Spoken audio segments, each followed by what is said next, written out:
Hello everyone, Zelarant here, and for today's video on Umamusume, we're going to talk about the upcoming Uma banner that is going to be kind of unique compared to the ones we've had prior, in that it's not going to have any rate-up Umas on it, and instead, every single Uma that's come out prior to it will be on it with even odds to get it. So if you're pulling on this banner, you can literally get any Uma that has come out.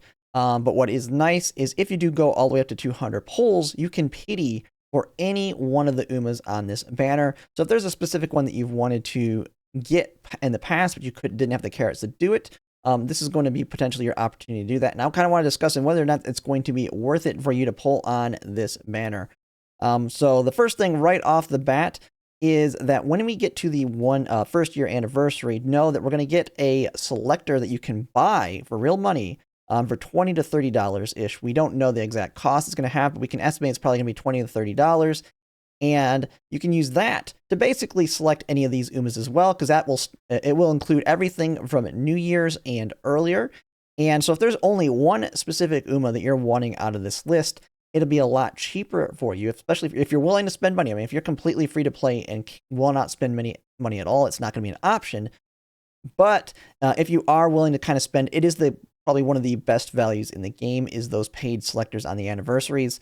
And you can get them from that versus using the 30,000 carats it's going to take to go all the way up to pity. If you do the math on the actual cost of that, it's about $400. And so you're effectively paying $400 to guarantee that specific Uma in terms of the currency. Now, you could always luck out and pull them early, of course. But the odds are extremely low, as you can see, on getting any particularly specific Uma out of this banner. And so when it comes to whether or not it's going to be worth it to you pull on this, it actually will come down to, are you newer or not? If you're a veteran player like myself who's been playing since day one and you've already pulled on specific Umas, especially like the big inherit ones or the really good aces, you may have already accumulated a decent chunk of the Umas on here. And the more you have, the lower the value this has, because as you accumulate more and more Umas, your odds of just getting a dupe, which are not near as important in this game as other gacha games, increases, thus reducing the value. If you've seen with my account, if you've seen any of my Uma pulls, I have I think I have like 2/3 of all the Umas in the game, maybe more than that. I might have like 4/5 of the Umas.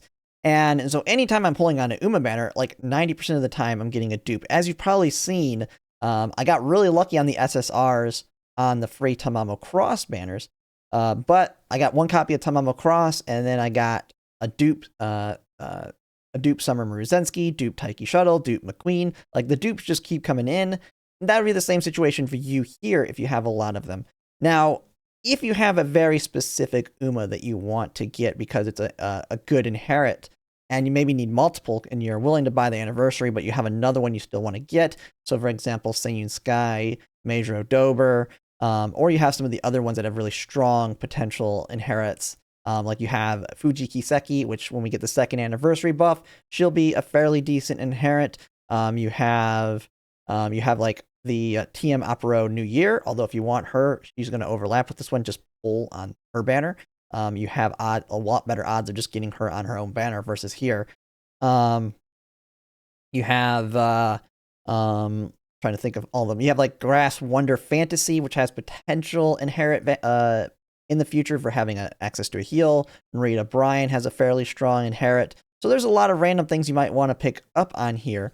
One thing you might want to take note of on those big ones is potentially future banners that have reruns. The biggest one I know of is going to be one that's actually coming up soon. If Seiyun Sky, for example, is one of them that you're missing, and you didn't really want to do front runners early on because of how hard they were going to deal with, because of dealing with groundwork and getting the 3 greens. I know some people probably skipped Seiyun Sky for that fact, but we do have Mihono Bourbon Valentine's coming up, which is going to make front running a front runner that's very easy to build because she has pretty much everything built into her kit. And now you're going to need a Seiyun Sky to get it. So I know some people are probably thinking about that. But she actually has a rerun coming up. And it's actually paired with another good Uma. That is going to be Narita Bryan. Now, it is a decent bit away. You have it right here. And it comes right before the summer banner, which is going to have Summer Maruzensky.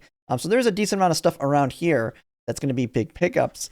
But I feel like you might want to wait that out because this is, you're going to almost certainly go to 200 pulls versus that one, which you can luck out and get them early more often, like because it's basically a 0.75 versus a 0.06%, which is very, very low chance of getting them lucky early here.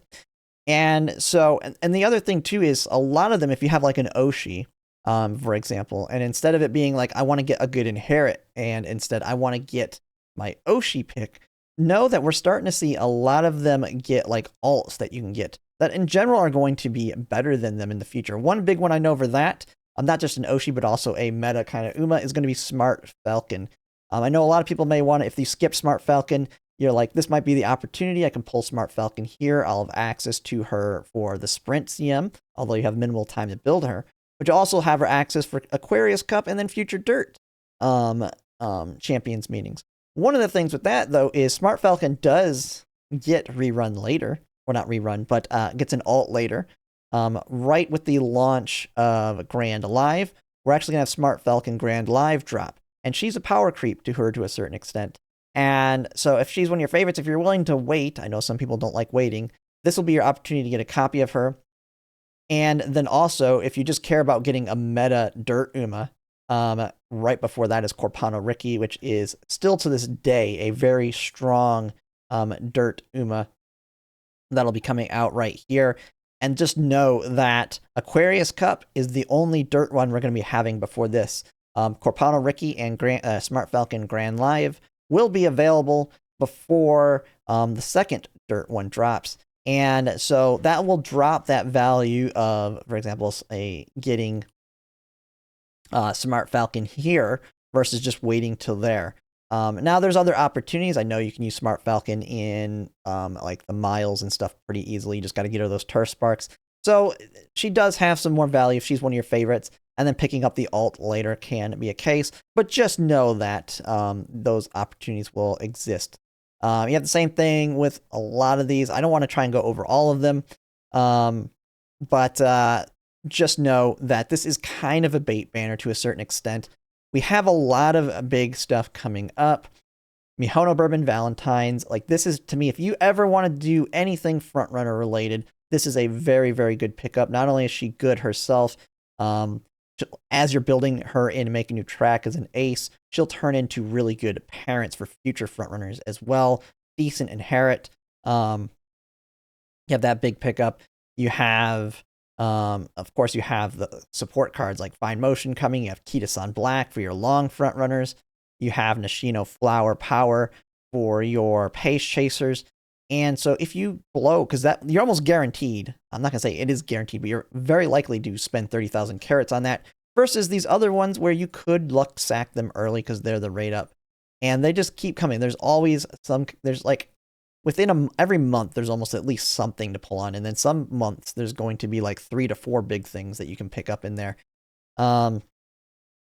And so realistically, I would not pull on this one unless you're like brand spanking new. You haven't even pulled on an Uma banner at this point. This can just flesh out your account with some more Umas. And then you can pick up one of the meta inherits there. And if you are looking for kind of a guide on that, on the value of any specific Uma, especially if you do pull on something like this, I always like to look at the reference document right here, which I'll put a link to this in the description.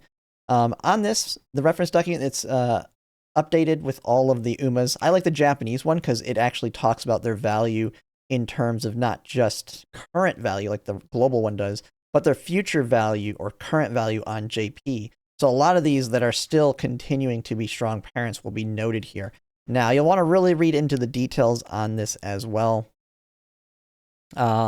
Because just because they're a 5 on something, they could just be specifically meta for one specific track. There are a few Umas that are like that, where they're going to be super, super strong for one Champions meeting or one League of Heroes, which is the case with Wedding Kearns-chan, which is she's going to be very, very strong for a League of Heroes track, and that's it. I mean, she could have value in other places, but she's not going to be like super meta in that case. And so I'll have a link to this in the description if you want to go through all the Umas, if maybe you have an Oshi or just looking for something you might want to pick up on it. But my advice for most people is going to be just, this is an easy skip.